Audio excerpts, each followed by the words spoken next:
Yeah. About to kill this. Yeah. The 5 push performance.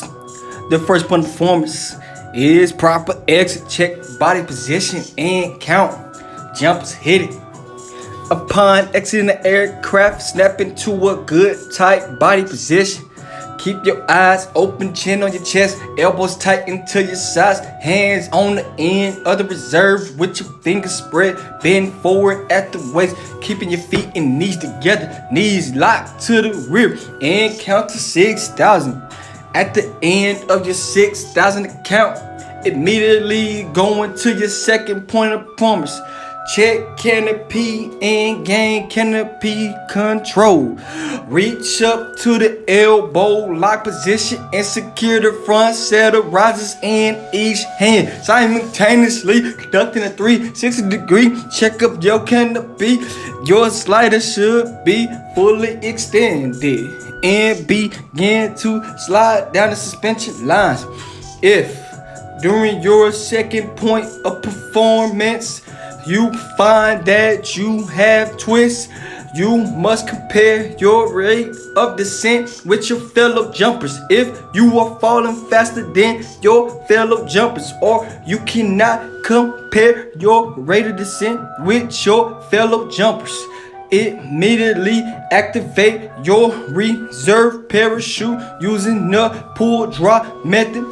If you are not falling faster than fellow jumpers, reach up and grasp a set of risers in each hand.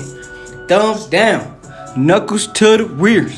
Pull the risers apart and begin a vigorous bicycling motion.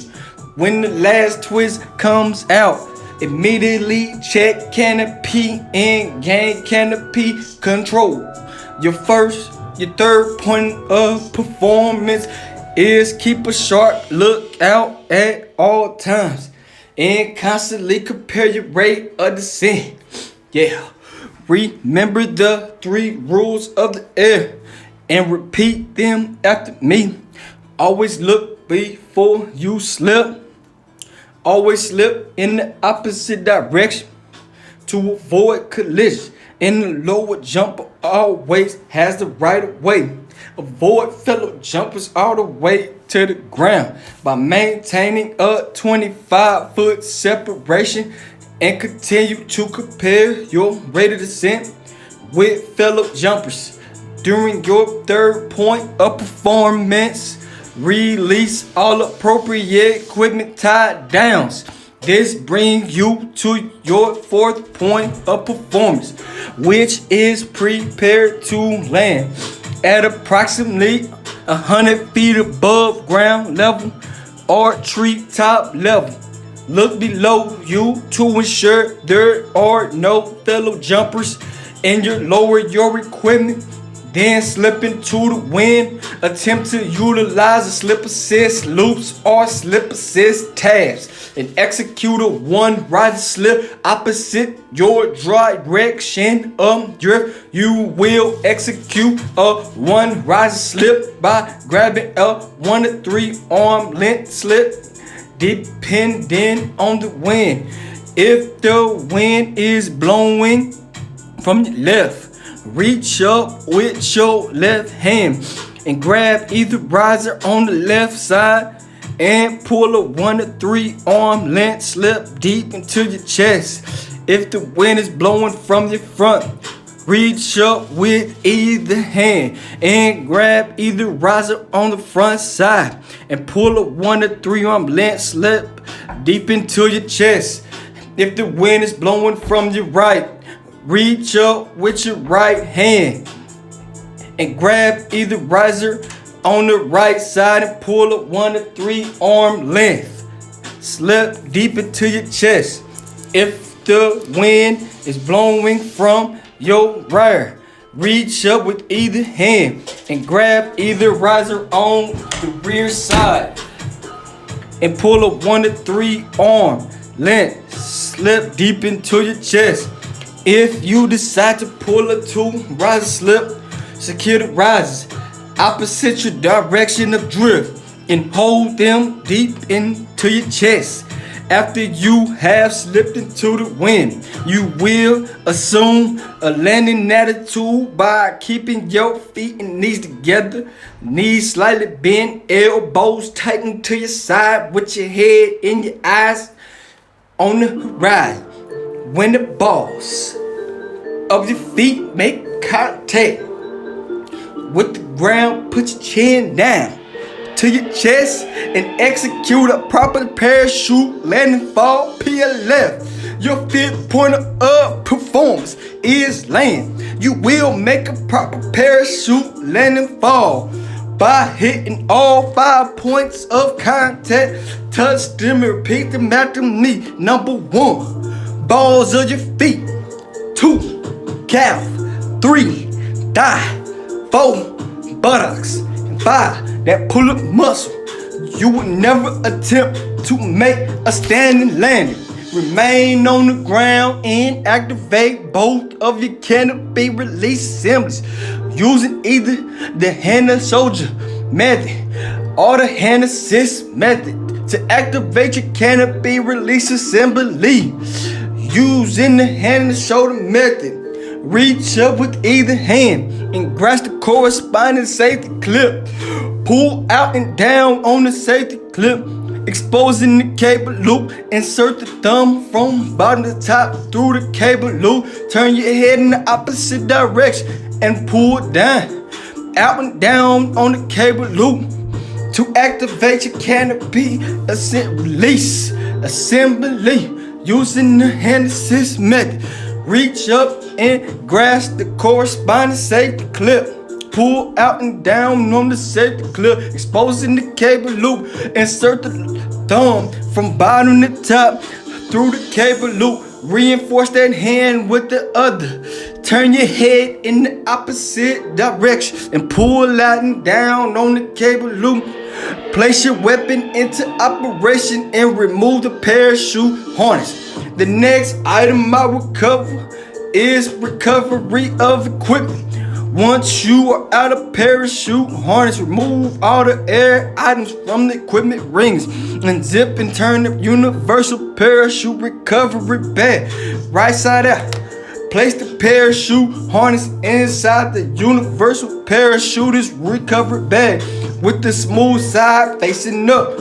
Secure the risers and place them under the parachute harness. Non-tactical. Elongate the suspension lines and canopy, removing all debris. Once you reach the bridle line, secure the drone, parachute, and deployment sleeve in one hand and begin to figure 8. Roll your canopy and suspension lines all the way to the UPRB. Leaving the drone, parachute, deployment sleeve, and bridle assembly on top of the main canopy. Tactical. Remain on the knee at the universal parachutist recovery bag. Begin pulling the suspension lines and the canopy towards the universal parachutist recovery bag, stuffing them in as you go. Place the drone, parachute, deployment sleeve, and bridle assembly on top of the main canopy. Snap! Do not zip. The universal parachutist recovery bag. Place the reserve parachute and reserve parachute storage bag pocket. Secure all of your equipment. Conduct a 360-degree check of your area and move out to your assembly area.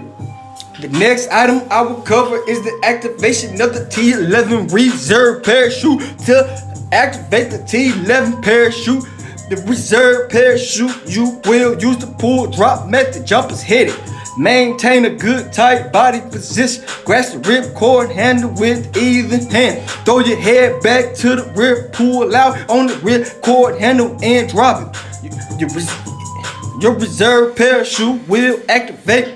Ensure neither hand is in front of the reserve parachute as it deploys.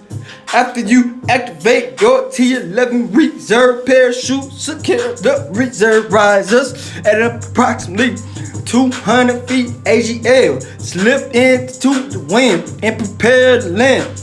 The next item I recover is toe jumper procedures. Jumpers hit it. If you become a toe jumper and are being told by a universal static line modified and are unconscious, you will be retrieved back inside the aircraft. If you are conscious, maintain a good tight body position with both hands covering your ripcord handle.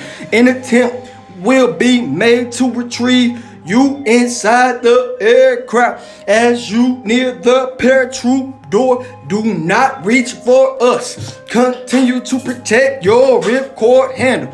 As you near, if you cannot be retrieved, your universal static line modified will be cut. Once you feel yourself falling free from the aircraft, count to 6,000 and activate your reserve parachute using the pull drop method. If you are being told by the equipment, regardless of whether you were conscious or unconscious, that item of equipment will be cut or jaw free and your main canopy will deploy.